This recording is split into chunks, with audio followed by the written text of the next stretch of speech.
اچھا مجھے ایک بات بتائیں عائشہ، جیسے کچھ لوگوں نے عمرہ نہیں کیا ہوتا لیکن جب ان کا حج آ جاتا ہے، حج کی کال آ جاتی ہے، وہ جا رہے ہوتے ہیں حج کے لیے، تو وہ کیا انہی دنوں میں عمرہ پہلے کر سکتے ہیں؟ دیکھیں یہاں پر موسٹلی پاکستانیز جو ہیں وہ تمتع کرتے ہیں. جی کیا کرتے ہیں؟ حج کی 3 اقسام ہیں، تمتع ہے، قران ہے اور افراد ہے. ٹھیک ہے.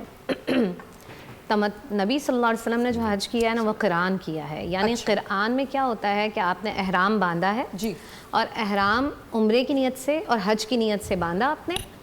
عمرہ اور حج کی نیت سے نہیں، عمرہ کی نیت سے باندھیں گے اور عمرہ جیسے آپ کا کمپلیٹ ہو گیا نا تو آپ نے احرام اتار سکتے ہیں. ٹھیک ہے، صحیح ہے. یہ تمتع کی میں بتا رہی ہوں.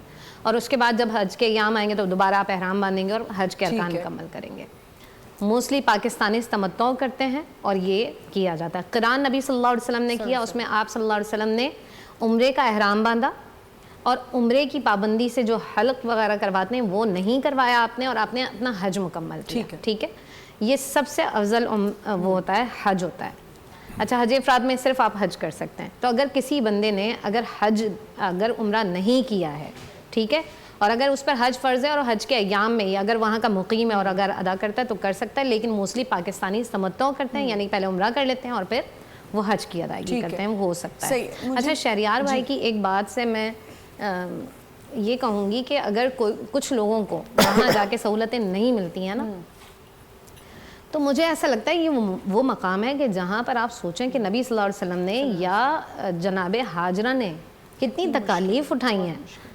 ان کی تکالیف کے آگے تو آپ کی تکلیف کچھ بھی نہیں ہے. اگر آپ اپنی تکالیف کے بارے میں سوچنے لگے تو وہ لذتیں جو آپ وہاں پر حاصل کر سکتے تھے وہ آپ کو کبھی بھی نہیں مل سکتی ہیں.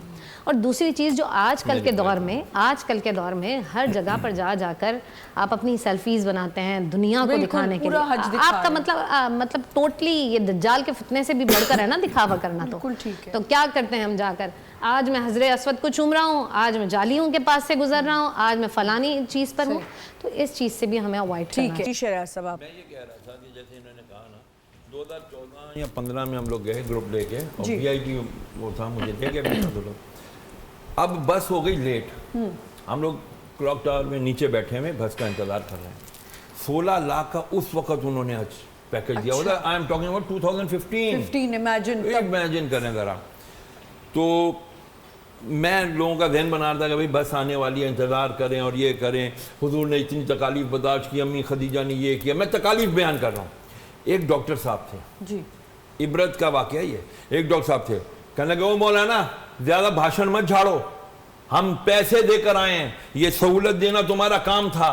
میں نے کہا یار مل جائے گی، جب بس آ جائے تو مجھے بتا دینا، میں اوپر کمرے میں جا رہا ہوں. اوپر گیا، واش روم گیا، سلیپ ہوا، ٹانگ ٹوٹ گئی، حج ہی نہیں کر سکا. اس کو حج نصیب نہیں ہوا، بندہ ہاسپٹلائز رہا. 1-1.5 مہینے بعد پاکستان واپس آئے. اللہ مجھے معاف کرے. اللہ کے گھر جانا وہ بھی اللہ کو ڈیسائیڈ، پھر اللہ مطلب کہ who are you to say that کہ میرا یہ بھی کریں وہ کریں. مال بھی کس کا ہے یار؟ مال بھی اللہ کا ہے. تو اللہ نے اگر اس مال سے تمہیں بلوایا ہے تو کبھی تکبر نہ کرو. کہنے کا مطلب یہ.